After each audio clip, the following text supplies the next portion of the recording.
Welcome to Pindar Poetry. We hope you learned something new. You'll begin by confirming power and connectivity because interrupted installs cause errors. Plug the iPhone into a charger if battery is low. Once done, make sure you're on a reliable Wi-Fi network. Now, open Settings, tap General, then Software Update to see whether the update is paused or stuck. If you see a download paused indicator, tap Resume. If the option isn't visible, press and hold the update icon to prompt retry. This first step clears simple blocks quickly.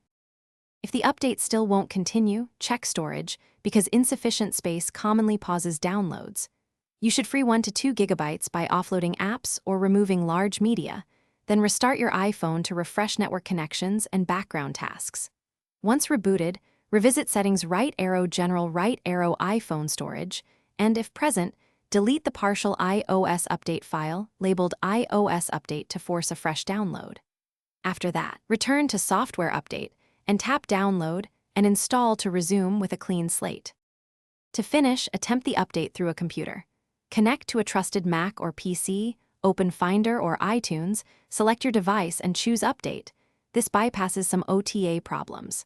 If that fails, consider recovery mode restore only as a last resort and ensure you've backed up first, because restoring erases content.